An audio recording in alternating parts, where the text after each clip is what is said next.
కానీ గవర్నమెంట్లు కానీ ఎవరైనా అనారోగ్యంతో మెడికల్ అడ్మిట్ అయితే సేమ్ పోస్ట్ ఇచ్చేవాడు. వన్ టైం అగ్రిమెంట్ చేసుకుంది యూనియన్, అప్పుడు ఏఐటీసీ అధికారంలో ఉంది. అగ్రిమెంట్ చేసుకొని సర్ఫేస్లో సేమ్ డిజిగ్నేషన్ ఇచ్చిన ఆన్వాయితీ ఉంది. మన దగ్గర పత్తుల శంకర్ ఇలాంటి ఉదాహరణ కొంతమంది సేమ్ ఎలక్ట్రీషియన్ ఫిట్టర్లకు వచ్చారు. 2011 తర్వాత ఆ అగ్రిమెంట్ కంపెనీ పక్కా పెట్టేసింది.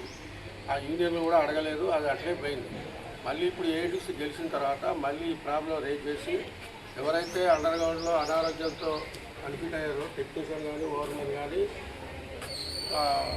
ఫోర్మెన్లు కానీ వీళ్ళని మళ్ళీ సేమ్ డిజిగ్నేషన్తో సర్ఫేస్లో ఇవ్వాలా, సర్ఫేస్లో ఉన్నాయి వాళ్ళ పోస్టులు అని చెప్పి మాట్లాడి మేనేజ్మెంట్ ఒప్పించి వల్ల అగ్రిమెంట్ చేసుకోవడం వల్ల వీళ్ళు ఇప్పటిదాకా టెక్నీషియన్లు వీళ్ళు ఇంతకుముందు అండర్గ్రౌండ్లో అడ్మిట్ అయ్యి మజ్దూర్లుగా వచ్చారు. వీళ్ళని సేమ్ యాస్టీస్గా టెక్నీషియన్స్గా ఇప్పుడు గుర్తించి వాళ్ళకి ఏఐటీసీ సాధించిన హక్కు ఇది. మొన్న గెలిచిన తర్వాత వీళ్ళందరూ మరి అక్కడే గవర్నమెంట్లు కూడా వాళ్ళ సేమ్ డిజిగ్నేషన్ వచ్చింది వాళ్ళకి. ఇంతకుముందు ఒక 10 years అది కంపెనీ ఇవ్వలేదు, ఇప్పుడు ఇచ్చింది. అది విషయం. వెంకటేశ్వరరావు రానట్టు